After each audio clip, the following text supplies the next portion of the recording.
And then the second one, Jane, this comes under the 7:51 p.m. timestamp, and it's item 1. The sentence begins, change minimum lot size per dwelling unit. This is in Phelpsville, from half an acre to a quarter acre. That's not quite right. We're not changing the lot size for a single-family dwelling. That's staying at the half acre. But what we are doing is proposing to change the lot size per unit of a multifamily dwelling from half an acre to a quarter acre. So that means if someone wanted to have a 3-family house in Phelpsville, currently that means that house has to sit on at least an acre and a half of land, a half acre per dwelling unit. And this change reduces that. So in the future, if this passes, if someone wanted a 3-family house in Phelpsville, it would then require a quarter acre per dwelling unit or 3/4 of an acre total rather than an acre and a half, which we require now. So it doesn't change the minimum lot size for a single-family dwelling, only for multifamily dwellings. And someone asked me about that just the past week, thinking that we're going to be allowing people to build houses on quarter-acre lots in Phelpsville, which is not the case. Okay. Okay. That's all I had. Anything else? Did you get the correct spelling for Stacy's last name? Is that what was misspelled? Yeah. Gavelwhur. Owhur. Right. Right? How was it spelled? Without the W. It's it's OHUR. It's missing the W. Okay.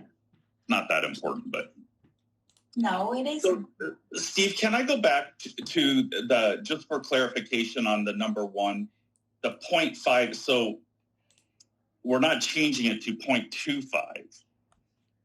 It still remains at 0.5, right? Correct, for a single-family house. Exactly. Okay.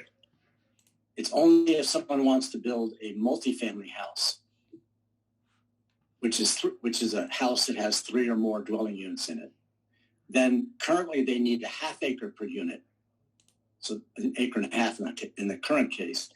And because that's inconsistent with some of the other villages, Martha was suggesting we make it match what the other villages do, and that is reduce the acreage requirement for only multifamily dwellings to half what is required for a single. Okay, so like 3 dwellings could be 0.75 acres. Exactly. Okay. Yeah. All right. Thank you.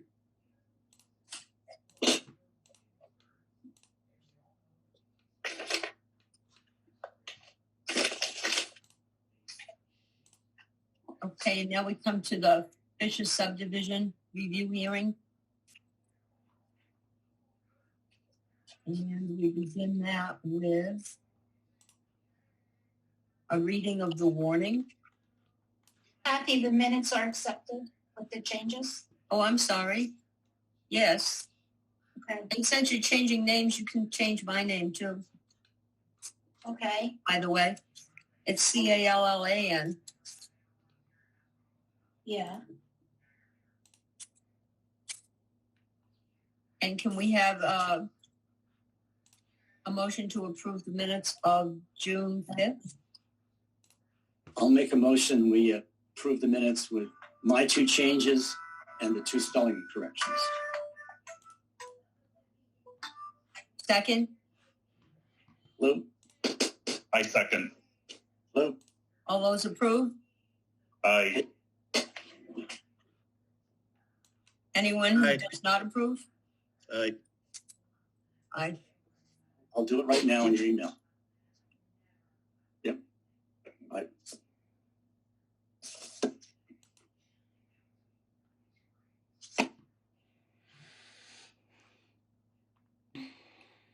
Steve?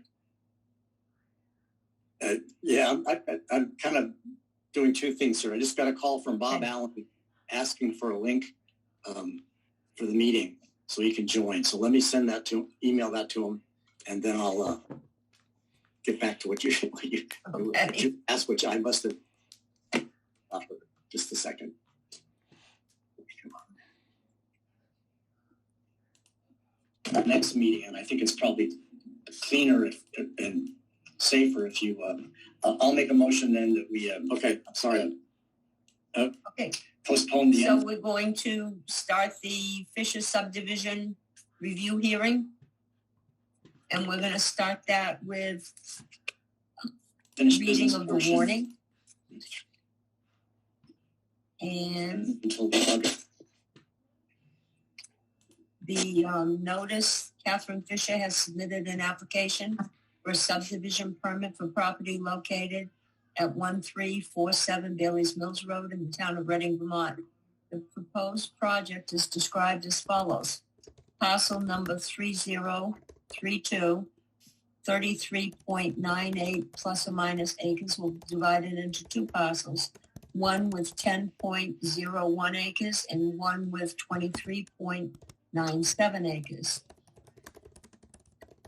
The town of Reading will hold a hearing on this application July 11th, 2023 at 7 p.m. The hearing will be convened not in person, but electronically by Zoom, and also recorded by Okemo TV. And then it gives the links. So we want to review the order of events, which I think I sent out a kind of a rough draft to everybody. And we're going to request a disclosure of conflicts and ex parte communications, review the definition of interested persons, explain interested persons and appeals, ask for identification and means, and those folks who identified will take an oath, accept any written communications, of which there have been none, invite the applicant or her representative to present the application, and then interested persons and members of the public to present information, invite the applicant to respond, invite questions and comments from the board, invite more questions and comments, allow for final comments, and then a motion for approval or deliberations. So to move along, the next thing we want to do is request a disclosure of conflicts of interest and ex parte communication. And I need to poll the board members to disclose if they have any conflict of interest or ex parte communications in this matter. So I have no conflict of interest or ex parte communications. And who's next? Stacy? I do not. Steve? No conflict of interest or not had any outside communications with the applicant. Kurt? No conflict of interest, and I have had no ex parte communication. And Kevin's not here yet? He's got his 18-year-old granddaughter that he's watching. I know when he was on the phone this morning, he had his hands full, but... Okay. So we're going to review the definition of interested persons and explain interested persons and appeals, and interested persons are those who, under Vermont state law, have the right to appeal an act or decision. Reading zoning administrator or ZBA PC or interested persons include the applicant, or if the applicant does not own the property, the person owning the title to the property. A municipality that has a plan or a bylaw at issues with an appeal, or any municipality adjoining that municipality. A person owning or occupying property in the immediate neighborhood of a property that is subject to any zoning decision or act, who can demonstrate a physical or environmental impact on the person's interest under the criteria reviewed, and who alleges that the decision or act, if confirmed, will violate the municipal plan, or bylaw. Any 10 persons, either voters or landowners, who by signed petition to the ZBA-PC allege that the decision or act, if confirmed, will violate the municipal plan or bylaw. The petitioners must designate one person to act as their representative. Any department or administrative subdivision of the state owning property within the municipality and the Agency of Commerce and Community Development.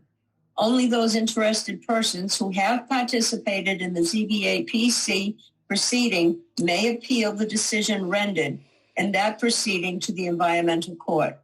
Pursuant to state statute, participation consists of offering through oral or written testimony, evidence, or a statement of concern related to the subject in the proceeding.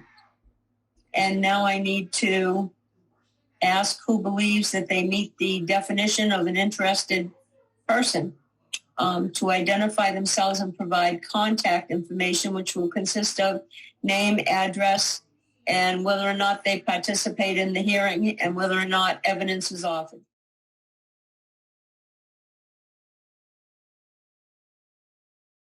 The applicant? Oh, what?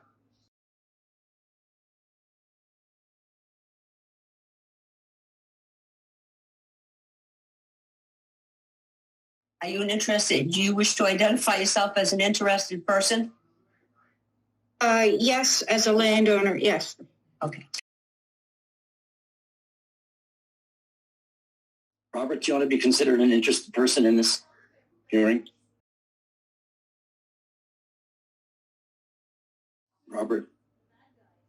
Robert may be muted. Your question, Steve? Do you want to be, Kathy is trying to get the list of interested persons for the hearing. Do you want to be considered an interested person? Probably, but only if you think there's going to be questions that I can answer. Yeah, I think it's probably prudent that Bob claims interested person status as well.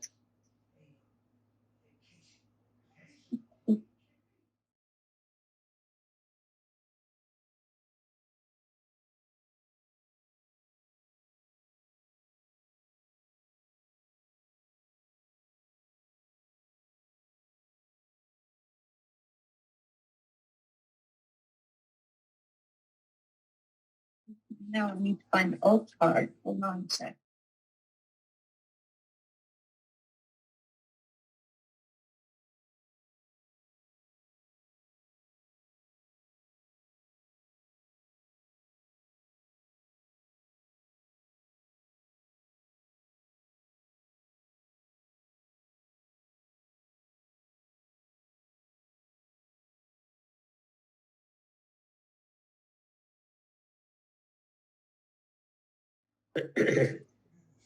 Rebecca, are you with us?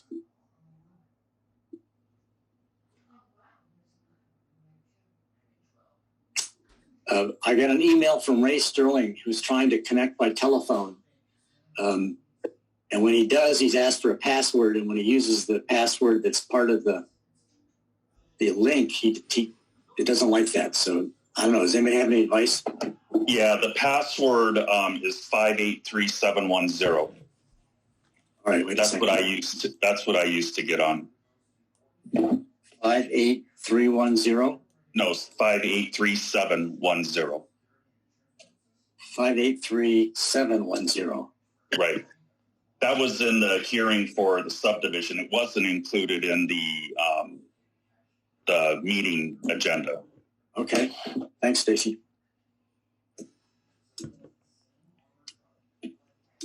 Okay, so I guess, do I read this and then the interested parties agree to it, Steve? Is that how this part goes for the oath? I would read the oath, and then what I've done in the past is read it once and then ask each interested party if they so swear. Okay.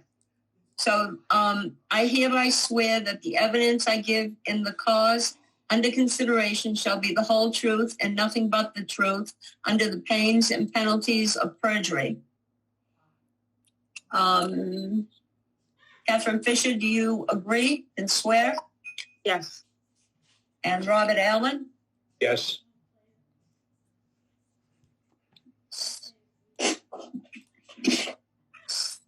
There has been no written information presented to the board besides the initial application.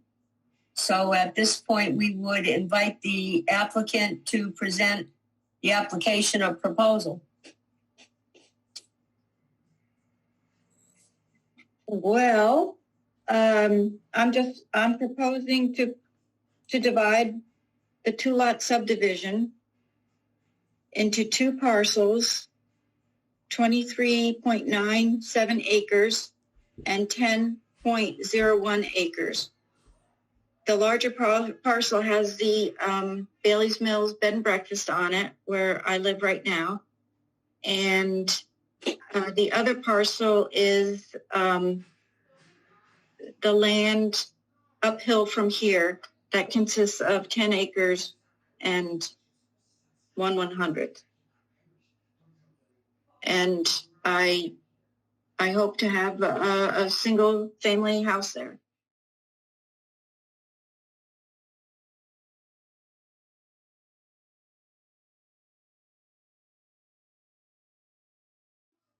Any questions or comments from members of the board? Just a clarification. So your parcel 3032 is 45.61 acres, right? Yes, the total. Right. So there's the parcel you want to create, the 10.1, the parcel where the inn is, and then a parcel, then there will be another parcel across Town Hill Road. Correct. Yes. I don't know if that matters to the board, Kathy, that it's not defined like that on the application. Well, Bob put a note in about the part at the end of Town Hill. Is that what you mean? That's not so. Oh, okay. All right. Great.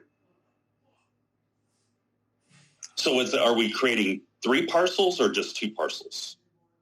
Well, one parcel, where the big house sits, was one parcel, and then there's another parcel across Town Hill Road. So that is one parcel across the street, and then the larger parcel would be divided into 2. The fact that there's a town road that divides lot 1 and 2 from the parcel across Town Hill. So with the effect of the Town Hill Road is it separates the parcel across the road from the other 2 into a separate parcel. So it's really it's not part of the consideration. It's as if somebody else owned it. And what Kathy's proposing doing is dividing the lot that's on the other side of Town Hill, which is now about 34 acres, into 2 lots. One, the bigger one, will continue to have the B&B on it, and then a smaller one that she perhaps will build a house on someday. So it's just the piece that's kind of between Town Hill and Bailey's Mills Road that is getting subdivided. Yeah.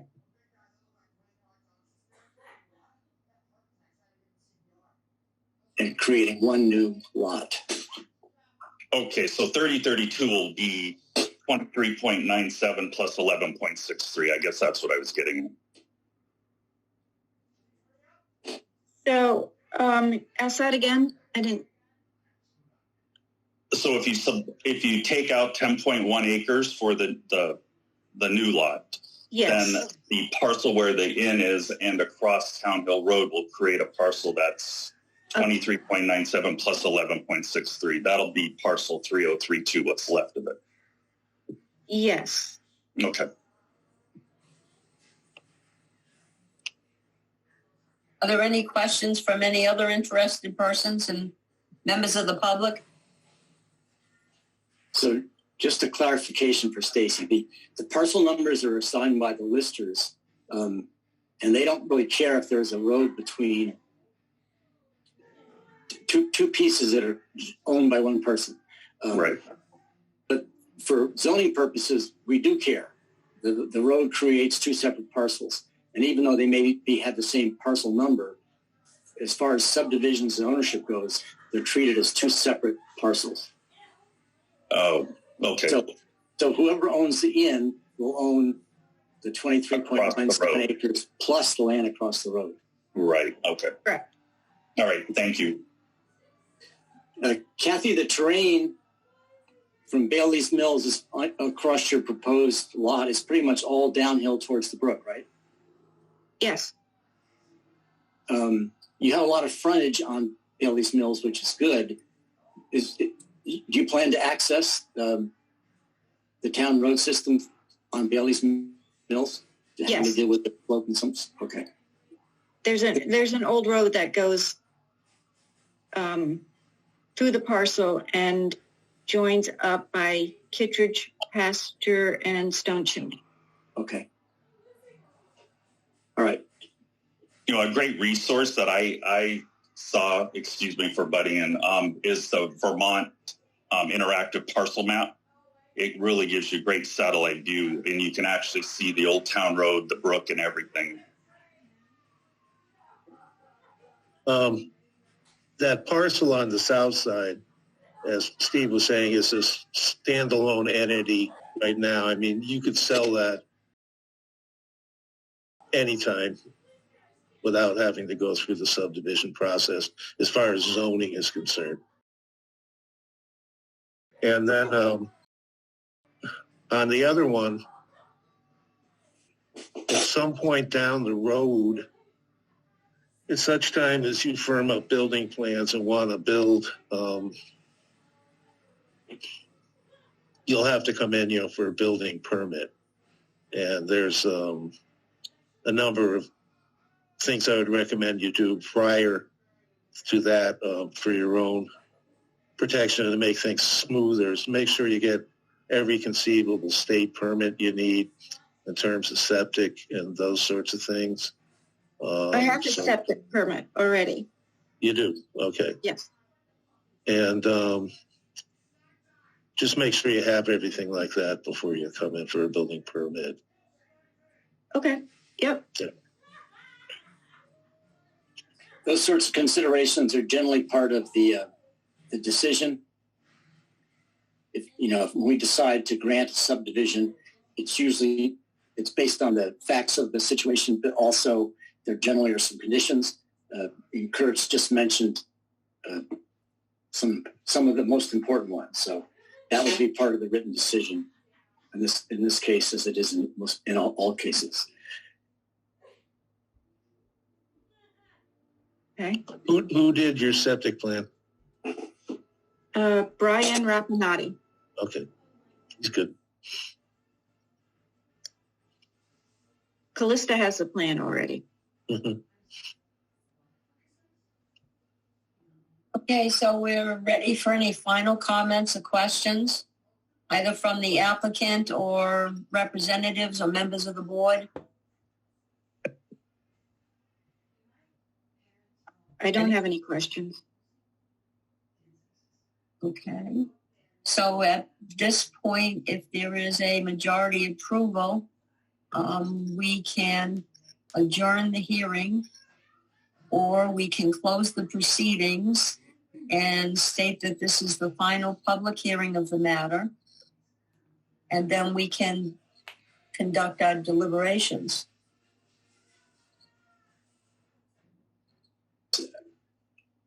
So do I hear a motion? I think this one's pretty straightforward, and I'd make a motion that we close the hearing and make this the final one, and then move on to the deliberating. So I make a motion that we close the hearing. I'll second that.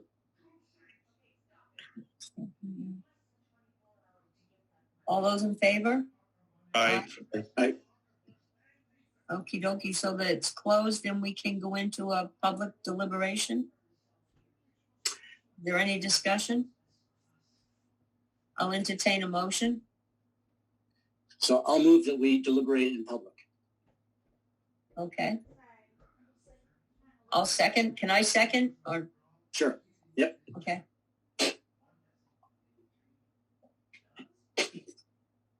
All those in favor? Aye. Aye. Aye. That'll be unanimous.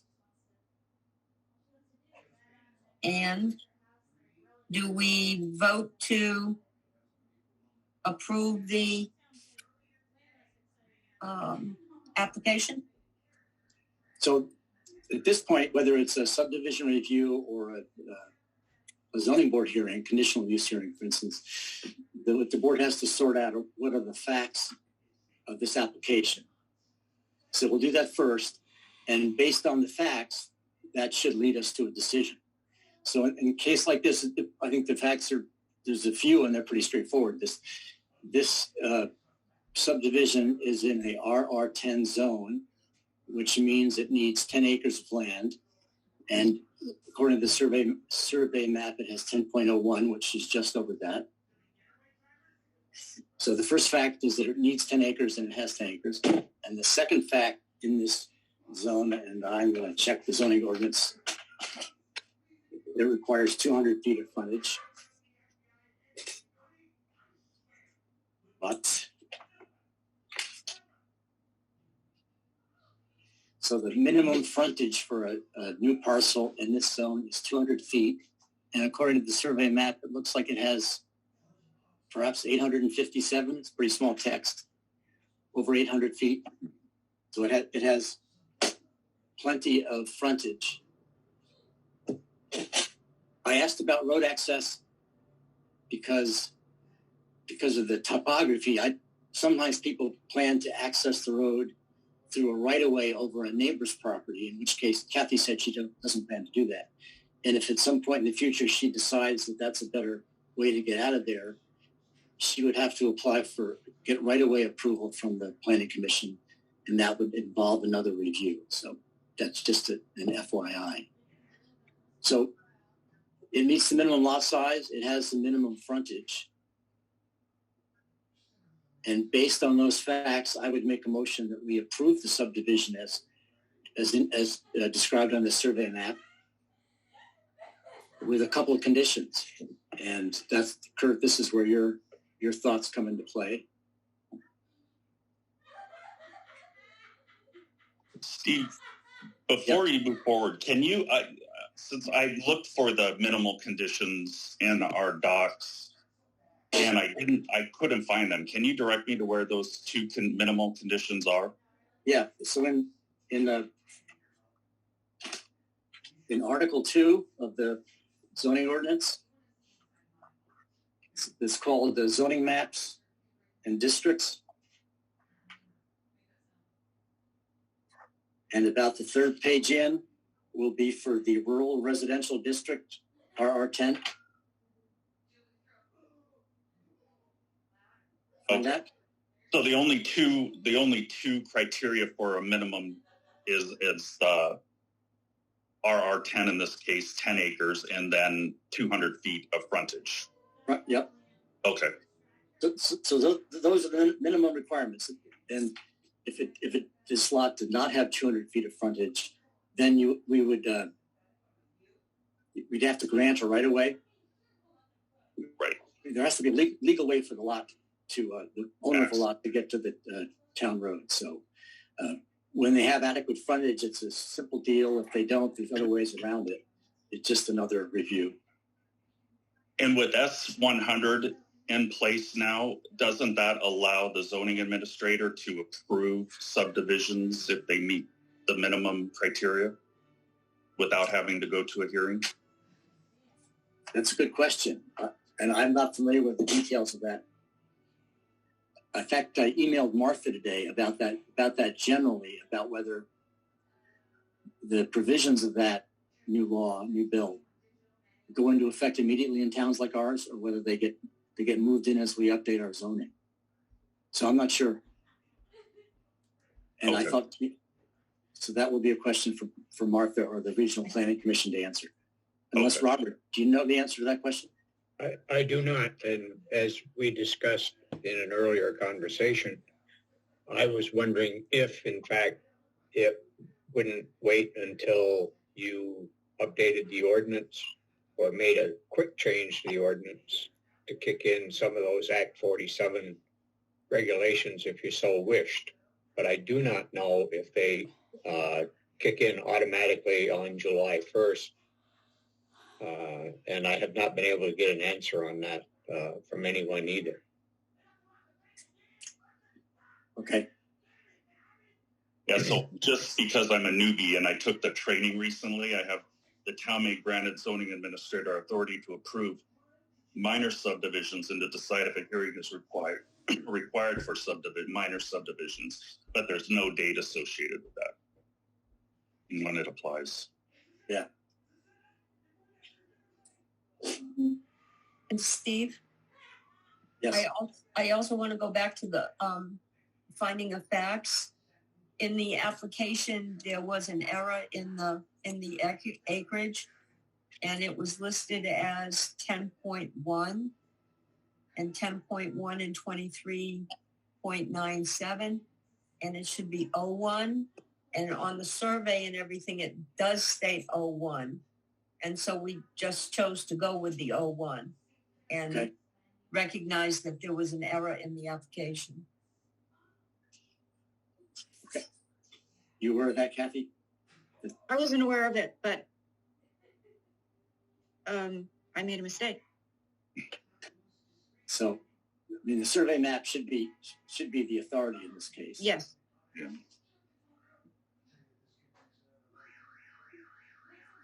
All right. So those are the acreage and the frontage are the two facts that I see, and I guess Kathy should ask the board if people see other facts that we should record at this point. I mean, if it was a more complicated subdivision with multiple lots, then of course it'd be a much more involved review.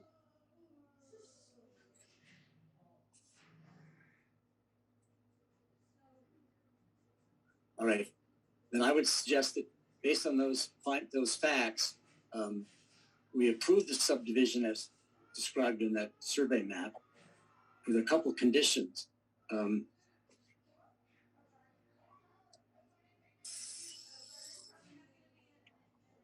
So the one is what Kurt basically was saying, and I'm reading some language that we used in another subdivision approval. It's really kind of boilerplate. It's the obligation of the new owner to identify, apply for, and obtain the required state permits for this project prior to any construction. And generally, the decision would also include a phone number and people to contact for that.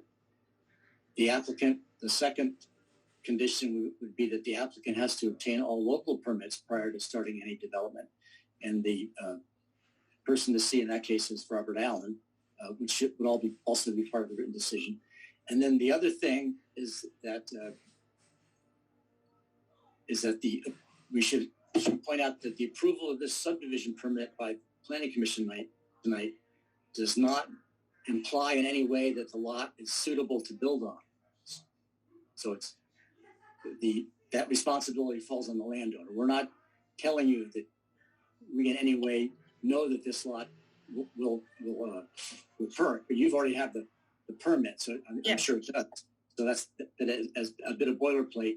We'll just add that as well. Okay. I mean, there may be other issues that come up that none of us are aware of tonight. So the decision doesn't imply suitability for construction. That responsibility falls on the landowner. Okay.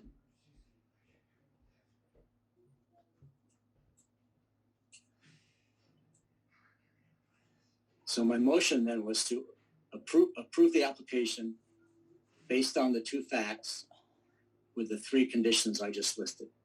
And for Jane and Kathy's benefit, I can copy the decision language and just send them to you in an email, just so you don't have to worry about getting it all straight right now.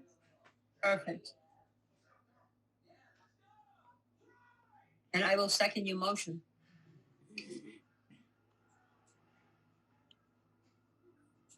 All those in favor? Aye. Aye. Opposed? None? Unanimous? We have it. The hearing is closed at 7:44.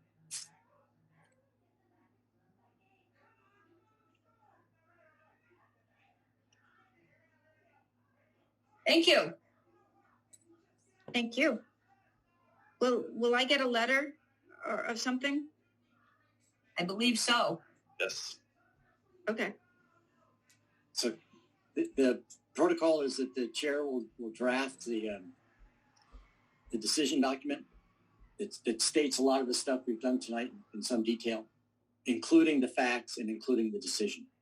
Okay. And you'll get that as soon as Kathy has a chance to type it up and get it to Callista, who will then send it to you, and Robert will get a copy because he's an interested person as well. And that'll be it. So that should happen fairly well. I'm not going to speak for Kathy. I know she's pretty busy with the storm that just passed. So Everybody else. Okay. Thank you. Is that it? For me? Yeah. Yeah. Okay. Thank you. So I'm going to leave the meeting. It was a pleasure. Okay. All right. Have a good night. Okay, moving on to item number 4, the reports, mail and email. To the best of my knowledge, there has been no mail or no email. Regional Planning Commission.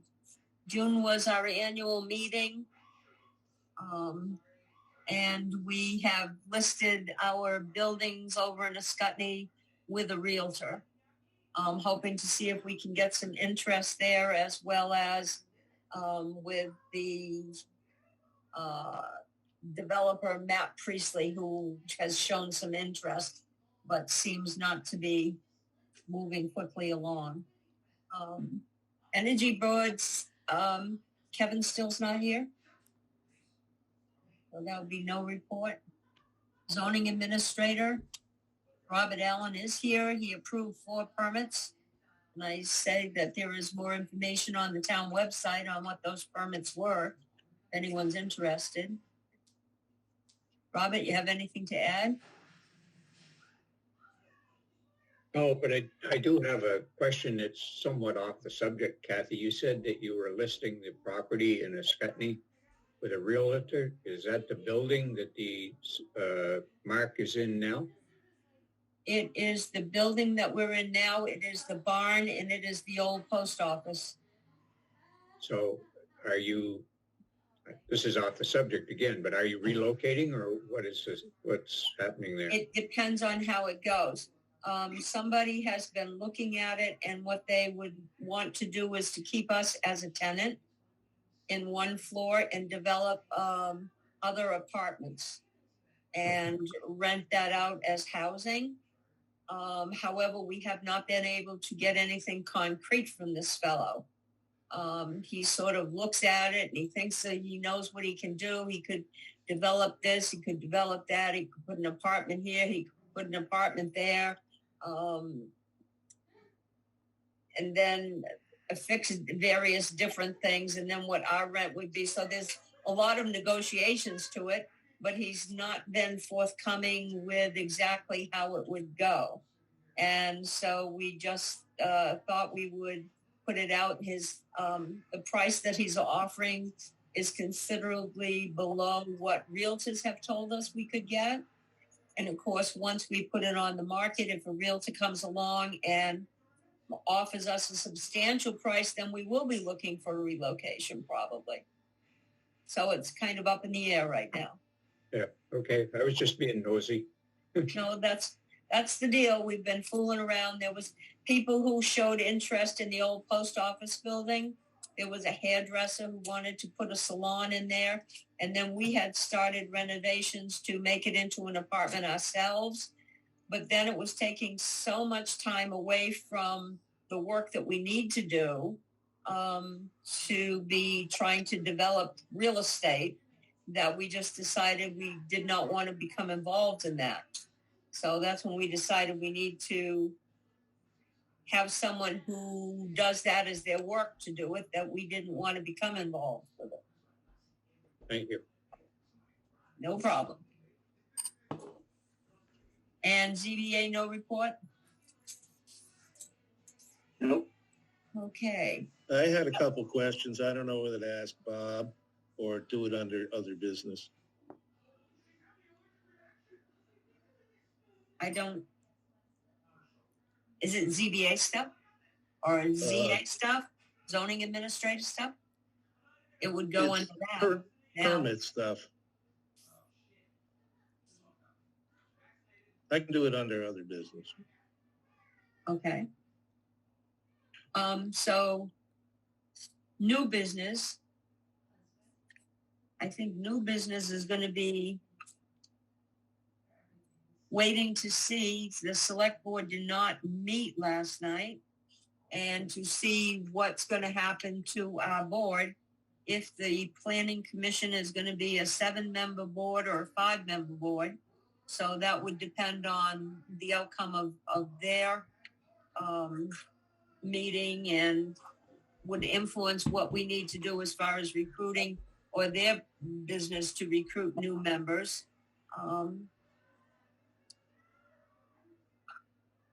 To plan for the August meeting, looks like it's going to be Monday, August 7th. And we're trying not to move the dates so that they already stretched them out for, I think, 2 years. So if we can keep the same dates and time the first Monday of the month at 7:00, it's going to facilitate things, hopefully to make them easier. And what we'll have to discuss then would be, we need to be looking at filling vacancies for chairs and vice chairs. So you need to be thinking about those kinds of things coming up for the August meeting. So I guess now we're to other business. Kurt. Okay. I noticed one of the permits we got a log form for was Wendy North was the name, at 6531 Tyson Road, which is lot 16 in the Wrist Hill subdivision. And that particular piece shows wetlands on it extensively. And I wanted to ask the guy who did the plot plan about it. So I called Alan Greer, I guess his name was. And I got his wife, and she explained that he had died a few years ago. And that she goes, this must be an awful old plan. And I finally blew up all the printing down at the bottom of the page. And yes, it was from 2006. And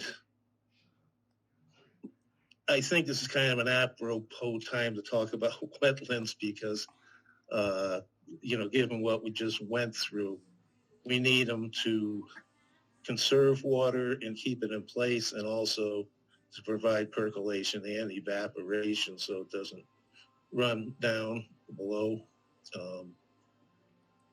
So I'm not sure if this plan, has had modifications done since then by the applicant or Crown Point Builders. They're going to be building everything. They're the ones that cut that road, and you can see standing water where that road was cut in. And as I say, it shows it as mapped wetlands on a lot of that lot. And we have had a couple issues in there with like McMahon and stuff. They were granted, a local permit in December 14th, I believe it was, of 2022. They finally got their permit from the state, from the Act 250 people, on June 7th. And, they had to reshuffle their building plans, send the builder they had ready to go down the road for a while. I don't know, if they've been able to get them back or anything yet.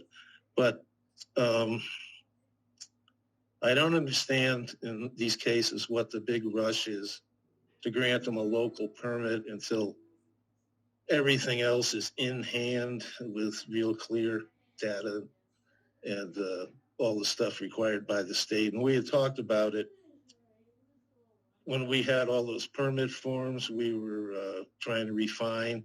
And that was 4 months ago or something. And we had approved three of them and suggested that the building one should mirror what every other town around here is doing, which is making sure all those ducks are in a row before they consider the application. They have real clear things on their website spelling out what is needed and how to get it.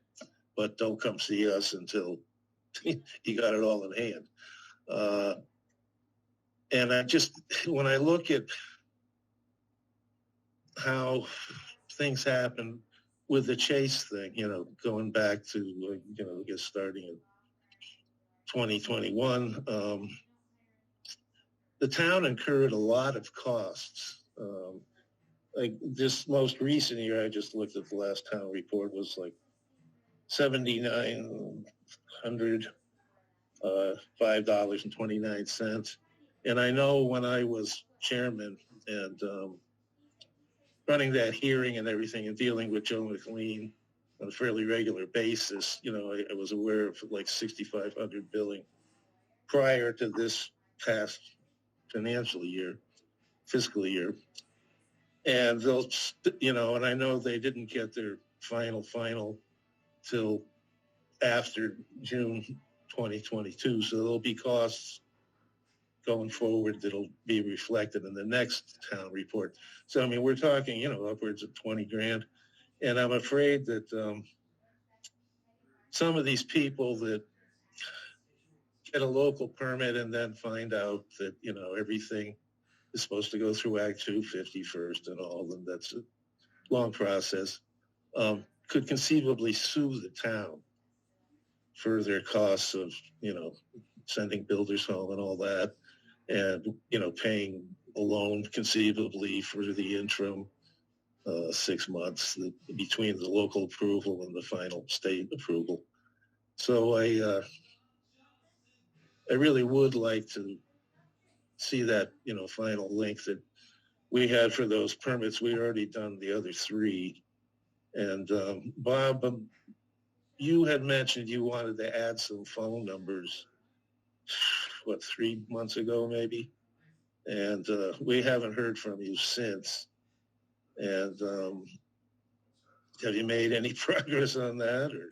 I didn't add phone numbers. I added a link to the Permit Navigator. Okay. And by going there, they can find every phone number or contact they need for whatever the permit is that they're looking for. So. Call down to Springfield. So have the selectmen then approved those first three permits? Have the selectmen approved them? Yeah, for those permit forms. We did. Well, we discussed them, and there was not a formal vote, but there was no opposition to them. So where does that leave us? We're using them. The new ones? Yeah. They're on the web. Okay. And yeah, just from my involvement in the meetings, most of those additions that the board recommended, they've added to the applications. All of them got in. Yeah. Okay, like I say, I do want to get that final building permit thing squared away, because I think we're opening ourselves up to potential costs for the town until that's done. And it's not fair to the applicants. It's not real clear what's expected. That's what I got to say on that.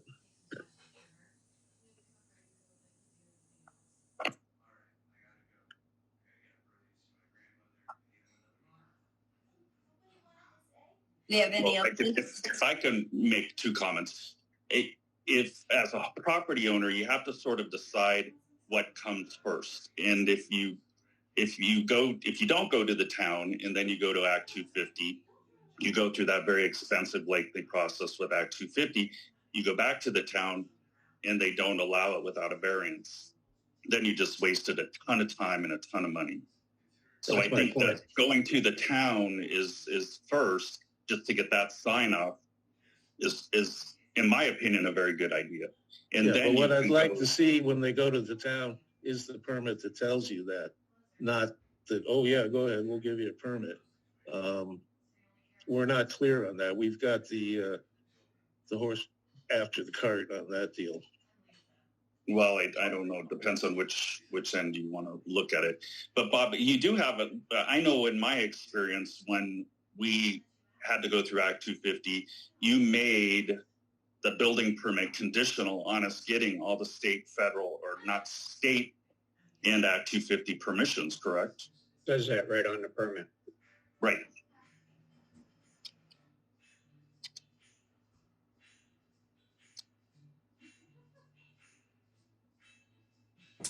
So that addresses your concern, doesn't it, Kurt? That if the issue, yeah, I still think we need to refine that building permit a little better. Well, incorporate. So there was still a plan for the board to look at that. Exactly. At these first few done. So that's just something that has to be, Kathy, you need to add to the future agenda when you think you can work it in. But to revise the. It just would be the zoning permit. I think is the last one we have to look at. No, the building permit. Well, we don't have a building permit. It's a zoning permit. We had a building permit we were talking about that we needed, like the other towns do. We don't have a building code we follow, though. Don't have what? A building code that the town follows. No, but the onus is on the ZA to know the details of that, but there needs to be a way for the applicant to find out prior to putting the application in with the town. That way they're not surprised at the end of the process and they don't waste a lot of time. Currently, when they get a zoning permit to build a house, say, that permit may be issued contingent on them getting all their state permits. So it's right. Not done yet. Locally, Bob said you can go ahead, but only once you get these other state permits. So they're alerted up, and we'll just have to look, or you'll have to look at that permit more carefully and see if it's clear enough, makes that clear enough to applicants that they're really put on notice that this is only step one and it's not time for them to begin. I mean, when the ZA or the ZBA or the PC issues a decision, there's often conditions that issuing the decision is contingent upon. And until they've satisfied those conditions, the permit's not the decision does not go forward so that they can do their project until they've met those conditions. And I think it's a similar thing with the zoning permit. So all we don't look at buildings in town. We look at zoning. We're concerned with setbacks, heights, acreages, frontages, those kinds of things. And people can build it. I mean, they're supposed to build their house so it's energy efficient by state standards, but we don't have a building inspector that looks at the quality of the construction or the quality of the wiring or anything. That's why they're supposed to get it signed off by the state prior to the zoning permit. Not a single family house. It's on the checklist of everybody else. So they get a state inspector to go through and look at each single family house before it's, I don't think so. No, but they could. Nobody does. They could. In Burlington, that probably happens. In Montpelier, it may happen. Bigger towns may have building inspectors that actually look at that stuff. Vermont has never decided to do that. Yeah, I realize we don't have a building department. I just think, that there's been a couple different parties up there now in Wrist Hill that have gone through an awful lot of grief that could have been made clearer to them early on in the process. And they ended up hiring consultants just to deal with the Act 250 stuff. And I'm afraid somebody's going to sue the town for, us not making them aware they need all that stuff first. All of that property is under Act 250. It's right in their deed. I know. But you gave them, I'm not going to go over it again and again. Kurt, what you suggested in the past has been a checklist, sort of like Weathersfield has. Yeah, or Brownsville, or any of them. Yeah. Would that be extremely difficult to add to the zoning? I think it'd be appropriate. Robert? I'd have to see what they're adding in and if it's reasonable. That's the way I would look at it. I've read some zoning permits where you've got to jump through the eye of a needle in order to get the permit passed, and I don't think that's quite necessary. So I would want to look at what the bullet list might say before I would comment. Okay. That's I where did this look at the conversation started 4 months ago. I did look at the one that Weathersfield has. And just because I'm sort of a person who likes to get things in order, I thought that it would be really helpful to just have that checklist say, yep, I got this. Yep, I got this. Oh, I got to look into this kind of thing. And it is probably just a written out thing of what currently we just say you must meet all state standards and requirements. And instead of just making that statement, it's just a little checklist of what those standards and requirements are. Exactly. Well, not exactly, because depending on what you're building, those requirements could be considerably different. But you'd find out from the state during your homework. If they do their homework, they'll find it out. That's correct. Yeah. I had one other question. On that one down, used to be Weavers. I don't know the new people that bought it. The corner of Grasshopper and Tyson. That's new construction, that deck that they got a permit for. Is that supposed to meet the 50-foot buffer off of stream since it's a new structure? Well, right now, the stream is parallel with the foundation of the house. Right. So I don't think that there's going to be any deck built in the near future. And I talked with the people just today, and they're not exactly sure what they're going to do with anything at this point in time. They're going to take I think he worded it as a sabbatical for a period of time and get their thoughts together. So yeah, I saw they had all the lumber delivered right before the flood. Assuming that we hadn't had a flood and they were going forward with that lumber that's sitting there, do you think, given the fact that's a new construction outside of the footprint of the existing house, that should meet the 50-foot buffer setback? Well, the house doesn't meet a 50-foot buffer. Yeah, that was an existing house. Yeah. This is new construction. I don't personally see where there was any problem with allowing them to have a deck on the backside of the house. Okay.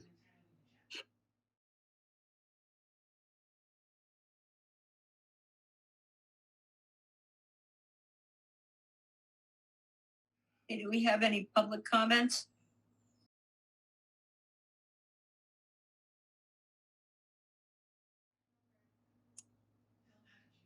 You're muted, Lisa.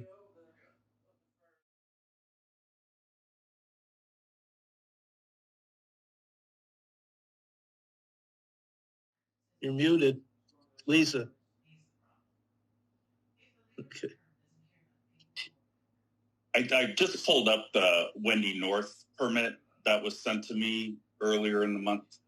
I guess it was late last month when I became a member. And it says right under there, under 9, it discloses that the owner must obtain all the necessary permits from the state. So I think if you're worried about the town being sued for any reason, that just totally gives the town reason and a disclaimer. I don't think it's that clear, but you're entitled to your opinion. Thank you.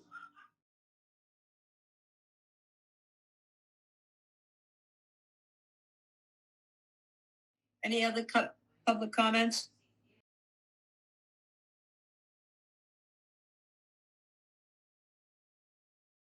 I will entertain a motion to adjourn. I move that we So adjourn. moved. I'll second. Second, all those in favor? Aye. Aye.